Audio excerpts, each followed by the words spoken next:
इस कथा को कहने की विधा है आज के दिन, मतलब विश्राम वाले दिन, इसलिए कही जाती है। कहीं अगर किसी को कलंक लग जाता है तो वो कलंक दूर हो जाता है इस कथा को सुनने मात्र से, क्योंकि भगवान पर भी कलंक लगाया गया था, उसी विषय पर यह कथा है। तो द्वारिका में एक राजा रहते हैं, उस राजा का नाम है सत्राजित। एक यादव रहता है, उसका नाम है सत्राजित यादव। सत्राजित के पास में एक मणि थी, उसका नाम था सिमंतक मणि। इस सिमंतक मणि की खासियत यह थी कि 6000 किलो सोना रोज देती थी। भगवान को जब ये बात पता चली कि 6000 किलो सोना देती है, हमारे द्वारिका के एक सेठ जी के यहाँ ऐसी मणि है, तो भगवान ने कहा एक आदमी, अकेला आदमी इतने सोने का क्या करेगा, वो बढ़िया हमारी द्वारिका के कार्यालय में दे दे, तो उससे जो धन आएगा उससे हम अपने द्वारिका का वैभव बढ़ाएंगे, द्वारिका के लोगों का उद्धार करेंगे, रोड सड़क बनवाएंगे। भगवान ने ये प्रस्ताव उसको रखा कि तुम मणि हमको दे दो, हम रोज तुमको 1000 किलो सोना दे देंगे, 5000 किलो सोना यहां पर जमा होता रहेगा। उसने मना कर दी, बोले कि नहीं, मणि मेरी है, मुझे सूर्य ने प्रसन्न होकर के दिए, मैं आपको नहीं दूंगा। भगवान बोले तेरी इच्छा। एक बार कहा बस, उसके बाद कहा भी नहीं भगवान ने। लेकिन एक दिन सत्राजित का छोटा भाई प्रसेन, वो अपने भाई से कहता, भैया मुझे मणि दे दो, मैं मणि पहन करके गले में घूमना चाहता हूं, सबको दिखाऊंगा, देखो मेरे पास मणि है। बोले ले जाओ। अब प्रसेन अपने गले में मणि पहन करके और पूरे नगर में घूम रहा है घोड़े पर, सबको दिखा रहा है, देखो हमारे पास सिमंतक मणि। भ्रमण करता करता जंगल की ओर गया, तभी एक शेर ने उसको देखा, उसकी मणि को चमकता हुआ देख शेर ने जोर से झपट्टा मारा, प्रसेन को मार दिया, उसके घोड़े को मार दिया, और उसकी जो मणि थी उसको शेर ने ले लिया। और शेर लेकर के उस मणि को जाने लगा, तभी एक भालू सामने से आया, उसने देखा शेर के हाथ में कुछ चमक रहा है, दोनों का युद्ध हुआ, भालू ने शेर को मार दिया, मणि लेके भालू चला गया। ये भालू कोई और नहीं, श्री जामवंत जी हैं, श्री जामवंत जी। और जामवंत जी की बेटी है जामवती। जामवंत जी ने वो मणि ले जा करके अपनी पुत्री जामवती को खेलने के लिए दे दी, बोले खेलो बेटा इससे। अब हुआ क्या, बहुत सावधानी से सुनना, बड़ी मजेदार कथा है। प्रसेन 5 दिन तक लौट करके नहीं आया, तो फिर सत्राजित ने पूरी द्वारिका में हल्ला मचा दिया कि कृष्ण ने मुझसे मणि मांगी थी, मैंने देने से मना कर दिया, मेरा भाई पहन करके निकला तो इन्होंने उसको अवगाह करके, उसको मार करके मणि को अपने पास रख लिया है। पूरी द्वारिका में भगवान की निंदा होने लगी। राम राम राम। अच्छा, सबको पता था कि भगवान ने मांगी तो है मणि, लेकिन सब लोग भगवान पर ही कलंक उछालने लगे। बोले द्वारिकाधीश होकर के, भगवान होकर के, इतने बड़े राजा होकर के इनको जरा भी ये नहीं लगा बेचारे प्रसेन को मार दिया और उसकी मणि को चुरा लिया।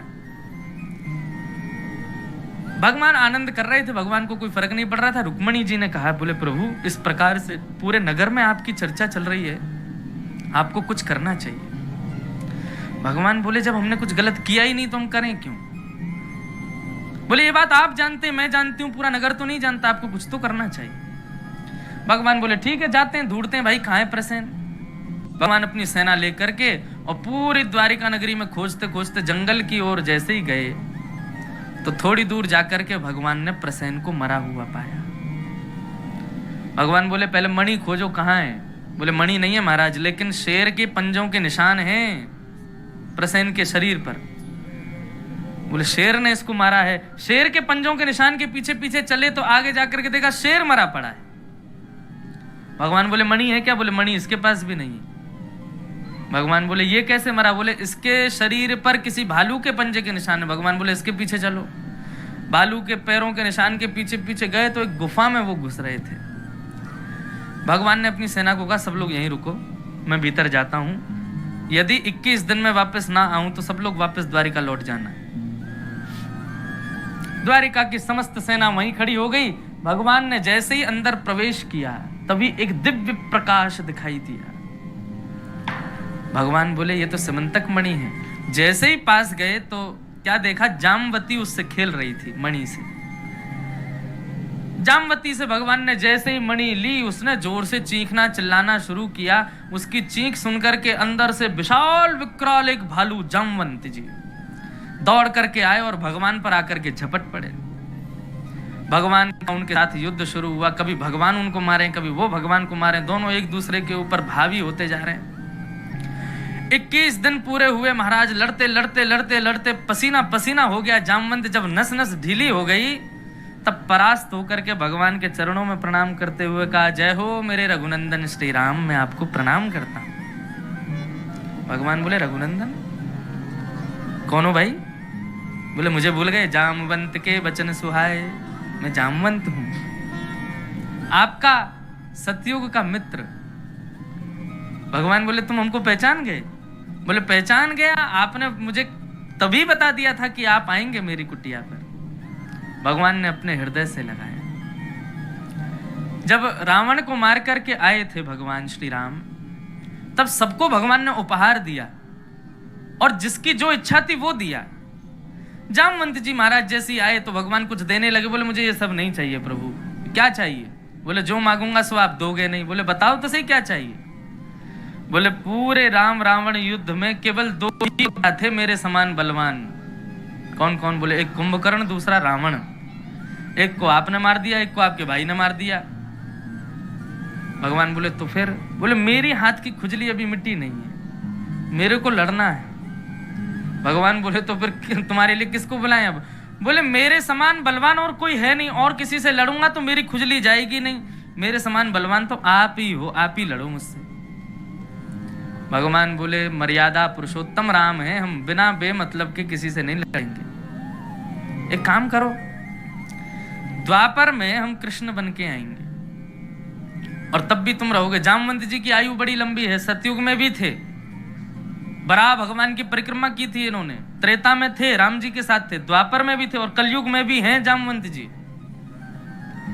तो बोले, हम द्वापर में कृष्ण बन के तुम्हारी कुटिया पर आएंगे, तब तुम्हारी नस नस ढीली नहीं कर दी तो हमारा नाम भी राम नहीं, तुम्हारी खुजली मिटा देंगे हम पूरी। तो आज भगवान ने अपना वरदान पूरा किया। जामवंत जी बड़े प्रसन्न हैं। आज्ञा करें प्रभु, कैसे आना हुआ मेरे यहां? भगवान बोले, ये तुम्हारी जो बेटी जिस मणि से खेल रही है, ये मणि, इसकी वजह से मुझे बड़ी बदनामी सहनी पड़ी है पूरे द्वारिका में, ये मणि मुझको वापस कर दो। जामवंत जी ने मणि देखा और मणि जिस हाथ में थी, मतलब अपनी बेटी को देखा और फिर भगवान को देखा। भगवान से बोला, अच्छा ठीक है देता हूं, आप दोनों आंख बंद करो पहले। भगवान बोले, आंख बंद क्यों करें? बोले, करो तो सही। भगवान ने नेत्र बंद किए, बोले दोनों हाथ आगे करो। भगवान ने दोनों हाथ आगे किए तो एक में तो मणि दी, दूसरे में अपनी बेटी का हाथ दे दिया। भगवान ने जैसे आंख खोल के देखा, बोले, ये क्या कर रहे हो आप? बोले, मेरी बेटी के लिए आपसे अच्छा कोई वर नहीं मिलेगा, अब आप इससे ब्याह कर लो। भगवान बोले, वो सब तो ठीक है, लेकिन एक कलंक दूर होगा हमसे कि भाई समंतक मणि हमने नहीं चुराई, ये कलंक तो दूर हो जाएगा, दूसरा कलंक हम पे लग जाएगा। बोले, इनको कोई नहीं, भालू ही मिला था ब्याह करने को। जामवंत जी बोले, मुझे नहीं पता प्रभु, मर्यादा वर्यादा सब गई त्रेता में, अब तो आप द्वापर में लीला पुरुषोत्तम हो, मेरी बेटी से आपको ब्याह करना पड़ेगा। बड़ी बड़ी आनंददायी कथा है कि ये जो जामवंत जी ने भगवान से अपनी बेटी का ब्याह किया है, ये पहले से ही निश्चित कर दिया था उन्होंने। क्या हुआ? बड़ी बड़ी अच्छी कथा है, ध्यान से सुनो। तो कथा तो सबरी अच्छी है, लेकिन ध्यान से सुनो।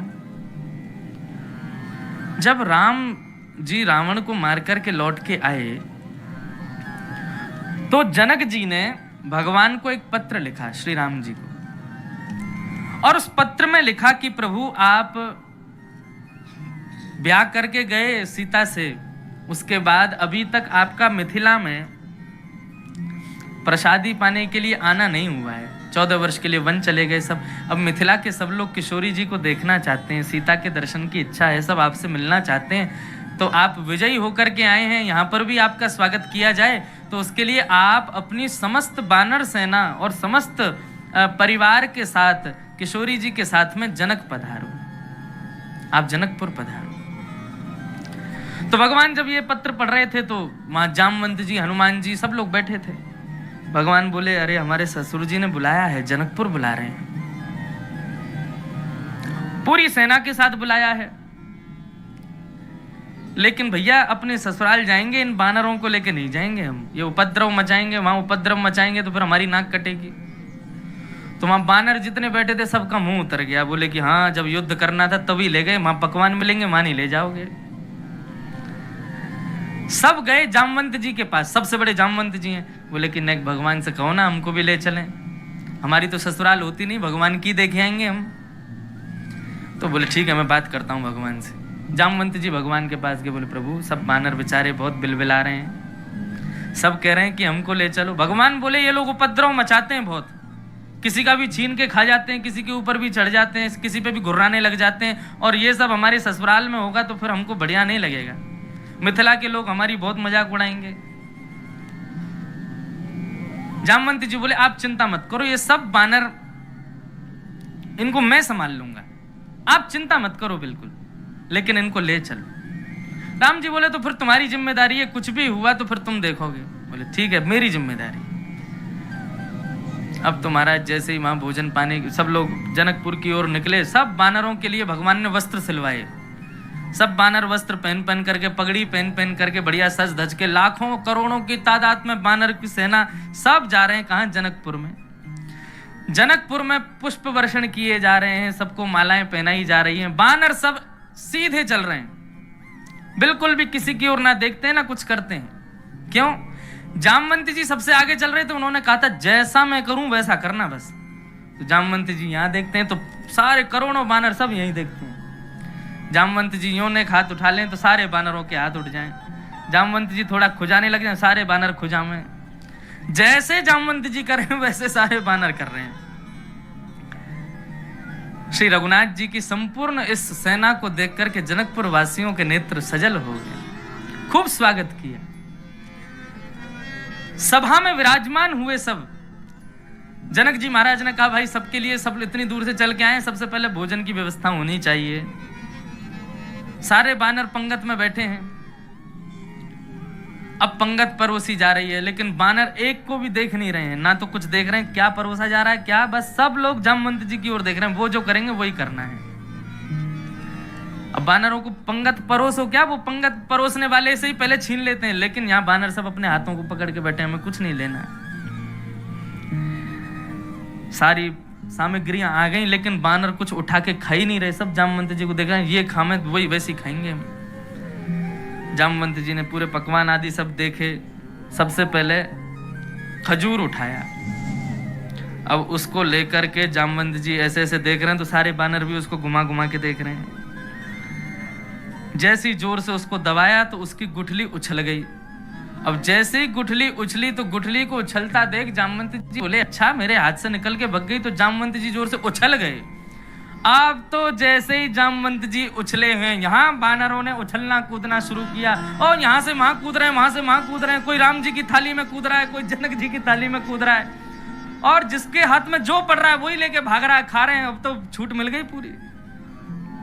ये पूरा दृश्य देख के राम जी अपने मुंह पे हाथ धर के बैठे थे, बोले खूब समझाया था मत करना, लेकिन जनक जी ने जब ये दृश्य देखा तो वे बड़े आनंदित हो गए और उन्होंने प्रभु श्री राम को अपने हृदय से लगा लिया।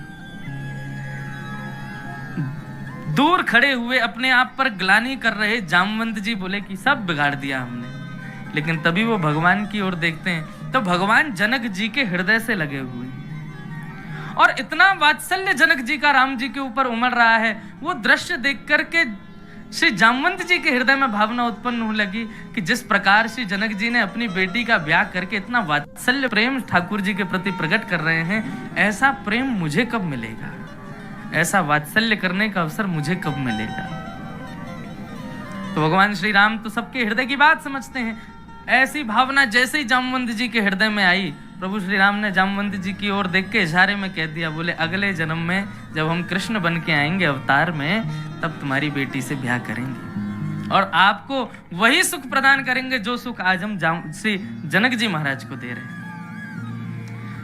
तो जामवंत जी तो कब से प्रतीक्षा कर रहे थे कि भगवान कब आवे। आज भगवान को बेटी भी दे दी और बेटी के साथ में मणि भी दे दी। अब भगवान बोले अब क्या करें क्या करें, पूरी द्वारिका नगरी हम पर कलंक उठाएगी। बोले भालू की बेटी से ब्याह कर लिया, घोड़े पर स्वयं बैठे, फिर उसको उठा के उसको भी बिठाया, और अपनी काली सौल, काली कमली से ठाकुर जी ने उसको ढक लिया कि किसी को दिखे ना। छोटी सी है अभी। उसको लेकर के भगवान द्वारिका पहुंचे। द्वारिका में सब लोग यज्ञ कर रहे थे, हवन कर रहे थे, देवी की अर्चना कर रहे थे कि हमारे द्वारिकाधीश सही सलामत वापस आ जाएं। भगवान छुप छुपा करके अपने रुक्मणी जी के महल में पहुंचे और वहां पहुंच करके रुक्मणी जी के कक्ष में जाकर के देखा कोई है तो नहीं, कोई भी नहीं है। वहां पर जामवती को बिठाया और बिठा करके बाहर आकर के जैसे ही गेट बंद करने लगे, पीछे से रुक्मणी जी आ गई। द्वारिकाधीश, भगवान बोले अरे आओ आओ। रुक्मणी बोले आप कब आए लौट के? बोले बस अभी अभी आया। इतना विलंब क्यों हो गया, कहां हो गया, क्या हुआ, हमें बताओ तो सही। भगवान बोले रुक्मणी अब क्या बताएं। भगवान की चतुराई देखो। भगवान कह रहे हैं हम गए तो थे सिमंतक मणि लेने के लिए, लेकिन एक वहां पर बड़ी सुंदरी तपस्या कर रही थी और उसकी तपस्या देख करके हमारा मन उस पर आ गया। हमने जाके पूछा हे सुंदरी आप किसके लिए तपस्या कर रही हो? तब वो सुंदरी बोली कि हम द्वारिकाधीश को पति रूप में वरना चाहते हैं, उनके लिए कर रहे हैं। तो देवी हम क्या करें, हम तो उससे ब्याह करने में व्यस्त हो गए, ब्याह कर करा के अभी लेके आए, थक गई बेचारी, सो रही है भीतर। रुक्मणी जी बोली सुंदर है? बोले तुम देखना मत, नहीं तो लज्जा आएगी तुमको खुद पे, इतनी सुंदर है। बोले हमसे भी ज्यादा सुंदर है? बोले बहुत सुंदर है तुमसे, तो तुम कुछ नहीं हो उसके आगे। अब उनको क्या पता भीतर कौन बैठी है। रुक्मणी जी को क्रोध आया और उन्होंने बिना देखे ही शाप दे दिया। बोले इस भवन के भीतर जो भी बैठी है मैं उसको शाप देता हूं, वो मुझसे थोड़ी कम सुंदर स्त्री हो जाए। अब जैसे ही शाप दिया और जैसे ही किवाड़ खोल के देखा, तुम्हारा जामवती जो भालू के वेश में थी वो एक सुंदर राजकुमारी के वेश में वहां पर खड़ी है। भगवान ने रुक्मणी जी को हृदय से लगाया, वो धन्यवाद, हमारा काम तुमने बढ़िया कर दिया। अब ये जो दूसरा कलंक लगना था उससे बच गए हम। और भगवान ने दूसरा ब्याह समस्त द्वारिका के सामने श्री जामवती के साथ में किया और जामवती ने गवाही दी कि ये मणि उनके पास कैसे आई और सब बिल्कुल क्लियर हो गया। भगवान पे जो कलंक लगा वो अब मिट गया। अब कलंक किस पे लग गया? सत्राजित पे, जिसने भगवान पे कलंक लगाया था। अब द्वारिका के लोग उसको गाली देने लगे। बोले इसको शर्म नहीं आई, भगवान के बारे में ऐसा बोल दिया, भगवान के लिए ऐसा कर दिया। सत्राजित बड़ी चिंता में बैठा था, क्या करूं क्या करूं क्या करूं, कैसे इस कलंक से बचूं।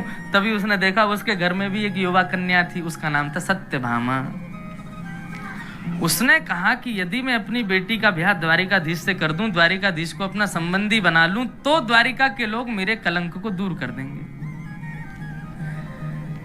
सत्यभामा की पहले सगाई हो चुकी थी। किससे हुई थी? सतधनवा नाम के व्यक्ति से हुई थी। अब नाम ही याद करते चलना, इतने नाम आएंगे। अब 16,100 राजकुमारियों के नाम याद करवा के ही जाऊंगा मैं। सतधनवा नाम के एक व्यक्ति से सत्राजित राजा की बेटी सत्यभामा का पहले सगाई हो चुकी थी, ब्याह होने वाला था। लेकिन सत्राजित ने कलंक से बचने के लिए अपनी बेटी का ब्याह भगवान से सुनिश्चित करने के लिए भगवान के पास चला गया। भगवान से जाके कहने लगा मेरी बेटी से ब्याह कर लो। भगवान बोले हम क्यों ब्याह कर लें, तुम्हारी बेटी को हम पसंद हैं, हमारे प्रति कोई भावना है उसकी। बोले वो तो आपको ही चाहती है, लेकिन हम में ही थोड़ी सी ईर्ष्या थी, इसलिए हमने उसकी जबरदस्ती सगाई कर दी सतधनवा के साथ। लेकिन अब हमारी इच्छा है आप ही उससे ब्याह कर लो। भगवान ने कहा ठीक है। तो भगवान का तीसरा ब्याह सत्राजित की बेटी सत्यभामा के साथ हो गया। दहेज में सत्राजित राजा लेकर के आया क्या? सिमंतक मणि। भगवान बोले दूर रखो इसको मुझसे, मेरे पास मत लाना इस मणि को। और भगवान ने दहेज नहीं लिया। मैंने पहले दिन या दूसरे दिन कथा में बताया था कि किस प्रकार से ये सब होता है। पिता की चल संपत्ति का अधिकार पुत्री का होता है और पिता की अचल संपत्ति का अधिकार पुत्र का होता है। पिता की जमीन जायदाद ये पुत्र की अपने आप हो जाती है, और पिता की जो चल संपत्ति सोना चांदी हीरे जवाहरात और ये जितना भी चल धन है, इस पर अधिकार पुत्री का होता है। लेकिन इसमें पुत्र और पुत्री कहें कि हमें इतना दे दो, ये नहीं होगा। पिता अपनी अनुमति से देगा। और जमाई का तो दूर दूर तक प्रश्न ही नहीं उठता है कि वो कहे मुझे ये दो तो मैं ब्याह करूंगा। नहीं, दहेज का मतलब क्या है कि पिता अपनी चल संपत्ति में से कुछ अंश अपनी पुत्री को दे देता है। उसमें विपक्षी विवाह वाले तो कुछ कह ही नहीं सकते कि हमको ये चाहिए या ये चाहिए या ये चाहिए। ये तो हमने बिगाड़ दी पूरी प्रथा। तो इस प्रकार भगवान ने दहेज लिया ही नहीं। अब हुआ क्या, बड़ी भयंकर महाराज स्थिति हो गई। सत्यभामा का ब्याह हो गया भगवान के साथ। अब जिससे उसकी सगाई हुई थी सतधनवा, वो चिंता करने लगा, बोले राम राम, हम तो ये मणि के लिए ही तो ब्याह कर रहे थे, हम कि हमको दहेज में मिलेगी, और ये तो मणि भी गई और वो भी गई। तब अक्रूर जी जो भगवान को ब्रज से लेकर के कल गए थे कथा प्रसंग में, वो अक्रूर जी सतधनवा के मित्र थे। अक्रूर जी के पास जाके सतधनवा ने कहा, तो अक्रूर जी ने उसको एक युक्ति बताई। बोले एक काम कर, क्या, देख बेटी तो तेरे हाथ से गई, मणि अभी भी पिता के पास ही है, तो क्या कर, बोले अर्धरात्रि में जाके तू सतधनवा को मार दे, मणि चुरा के भाग जा, और द्वारिका से इतना दूर चले जाना कि कोई तुमको पा ना सके। बोला ठीक है। अब रात्रि में, अर्धरात्रि में सत्राजित राजा, सत्राजित यादव के यहाँ सतधनवा गया और जाकर के सत्राजित को मार दिया और मणि चुरा करके सतधनवा भागा। प्रातः काल होते ही महाराज खबर फैल गई कि सत्राजित मारा गया। अब सत्राजित कौन है, भगवान का ससुर है, तीसरा ससुर। सुबह ही सुबह चीखना शुरू किया सत्यभामा ने, रोना शुरू किया, मेरे पिता मर गए। तो भागवत में तो वर्णन ऐसा है कि भगवान भी पछाड़ खा खा के रो रहे हैं, बेचारे बहुत अच्छे थे, कहाँ चले गए। अर्जुन देख रहा है, बोले कितनी जोर से रोना आ रहा है इनको, देखो। तो अर्जुन से भगवान कहते भी हैं, बोले घर में अपना कोई चला जाए मत रो, लेकिन बहू के घर का कोई चला जाए तो उससे ज्यादा रोना चाहिए। वो यही देखती है कि मेरे परिवार के लिए तुमने क्या किया। तो लेकिन बात उल्टी पड़ गई, भगवान इतनी जोर जोर से रोने लगे, सत्यभामा को लगा ये कितना प्रेम करते थे मेरे पिताजी से। आई आकर के भगवान को हृदय से लगाया, बोले अच्छा चलो अब तुम जाओ, जाकर के उनके हत्यारे को खोज के लाओ और मणि ला के मुझे दे दो। भगवान बोले तो उल्टे हम ही फंस गए। भगवान बोले किसने मारा, क्या करें, कैसे खोजबीन करी, तो पता लगा कि सत्यभामा के पूर्व जिससे ब्याह होने वाला था सतधनवा ने सत्राजित को मारा है। भगवान निकल गए बलराम जी के साथ सतधनवा को मारने के लिए। अब सतधनवा अक्रूर जी के पास गया, बोले मैं कहाँ जाऊं, भगवान आ रहे हैं, ये तो मुझे पूरी दुनिया में खोज लेंगे। तो इन्होंने कहा देख तेरे पास मणि मिल गई तो तू मारा जाएगा, तो एक काम कर मणि मुझको दे जा, तू भाग जा। वो मणि अक्रूर जी को दे के सतधनवा वहां से भागा। भगवान ने बीच रास्ते में उसको पकड़ा तो भगवान से बच के जंगल की ओर भागा। तो बलराम जी बोले कन्हैया एक काम कर, मैं यहीं रथ में बैठा हूं, तू इसके पीछे भाग। भगवान पीछे पीछे गए, पकड़ करके बीच में कहीं पर सुदर्शन चक्र से और सतधनवा का वध कर दिया। और भगवान ने फिर उसको टटोला तो उसके पास मणि थी नहीं। लौट करके भगवान आए तो बलराम जी बोले कावे ओ लाला, बोले मार दियो सतधनवा। बोले मणि नहीं वा के पास। तो बंधुओं बलराम जी के हृदय में आया कि लाला की नजर तो बहुत पहले थी मणि पे ही, यानी छुपा के धर लिया, कोई ये बता नहीं रहा। अब भगवान मनी मन सोच रहे हैं वाह ये भैया हैं हमारे, हम पर शक कर रहे हैं। बलराम जी बोले लाला तू एक काम कर, तू वापस द्वारिका जा, मैं जा रहा हूं हस्तिनापुर दुर्योधन को गदा विद्या सिखाने के लिए। भगवान बोले जाओ। जैसे ही द्वारिका लौट के आए तो मुख्य द्वार पर खड़ी थी सत्यभामा। भगवान आए तो भगवान को देख के कहा क्या हुआ। बोले हमने तुम्हारे पिता के हत्यारे को मार दिया। बोले अच्छा मणि, बोले मणि नहीं मिली उसके पास। तो सत्यभामा के हृदय में भी आया कि ये मणि तो बहुत पहले से मांग रहे थे मेरे पिताजी से, इन्होंने छुपा के रख लिया, कहीं मैं उसका प्रयोग ना कर लूं। भगवान वहां पर हम सबको उपदेश करते हैं, बोले यही गृहस्थाश्रम है। आज तक संसार ने तुमको सम्मान रूपी अमृत पिलाया है, लेकिन गृहस्थ में प्रवेश करने के बाद तैयार रहिए, आपको अपमान रूपी विष भी पीना पड़ेगा। पृथ्वी के समुद्र मंथन में ये दो रत्न निकले हैं, अमृत और विष। हमें केवल अमृत पीने को मिलेगा, मतलब सम्मान ही मिलेगा, ऐसा नहीं है। कभी कभी अपमान के विष के घूंट भी पीने पड़ेंगे, और कई बार अपनों से ही पीने पड़ेंगे। भगवान बोले अपना भाई अपनी पत्नी भी संदेह कर सकती है, लेकिन विचलित मत होना। भगवान पर पुनः कलंक उठने लगे। भगवान जरा भी दान पुण्य का काम करने लग जाते थे या जरा भी कोई श्रेष्ठ क्रिया करते थे तो आपस में लोग कानाफूसी में कहते थे उसी मणि का कमाल है, जबकि भगवान पर नहीं थी वो। भगवान द्वारिका के लिए कुछ अच्छा करते थे, द्वारिका के लोगों के लिए कुछ अच्छा करते थे तो सब लोग यही कहते थे कि ये मणि से कमाया गया था। मणि कहां थी? दूर अक्रूर जी के पास। भगवान सबकी सुध लेते हैं। एक दिन पूछे, भाई अक्रूर जी कहाँ हैं आजकल? तब किसी ने बताया, बोले महाराज वो तो ब्राह्मणों की सेवा में लगे। बोले कैसी सेवा? बोले सोने की थाली, सोने की कटोरी, सोने की चम्मच में ब्राह्मणों को भोजन कराते हैं, दक्षिणा अलग से देते हैं और कहते हैं चम्मच थाली कटोरी अपने संग ही ले जाओ। भगवान बोले बड़ा धन आ रहा है उनके पास। भगवान ने पत्र लिखा, काका जी जय श्री कृष्ण, और पूरा सब उसमें लिख करके नीचे लिखा कि हम जानते हैं आपके पास मणि है, क्योंकि सतधनवा आपका मित्र था। हमें मणि नहीं चाहिए, मणि का दुरुपयोग यदि आप करते तो मैं मणि ले लेता, लेकिन आप मणि से भलाई कर रहे हो, ब्राह्मणों का हित कर रहे हो। लेकिन मैं चाहता हूं कि आप द्वारिका वासियों के सामने मणि को प्रदर्शित करते हुए बता दीजिए कि मणि आपके पास है, क्योंकि ये लोग मुझ पर संदेह कर रहे हैं। तब अक्रूर जी महाराज आए, आकर के उन्होंने सबको मणि दिखाई और मणि दिखा करके भगवान को प्रणाम करके क्षमा मांगी। तब द्वारिका के लोगों ने सबने भगवान के सामने अश्रुपात करते हुए क्षमा की। बोले प्रभु हमें क्षमा कर दो, हमने आप पर संदेह किया। भगवान बोले मैं तो क्या संदेह करेंगे, लेकिन मैं संसार के लोगों को बताना चाहता हूं, आप दुनिया के लिए, समाज के लिए, परिवार के लिए कितना भी कर लीजिए, लेकिन एक छोटी सी भूल या छोटी सी गलती उनकी नजरों में आपको गिरा देगी। अपने आप को श्रेष्ठ सिद्ध करने का कोई प्रयत्न मत कीजिए, अपने कर्म को करते रहिए। यदि आप गलत नहीं हैं तो समय आने पर आपके प्रति जो लोगों के भीतर कलंक की भावना है वो अपने आप धूमिल हो जाएगी।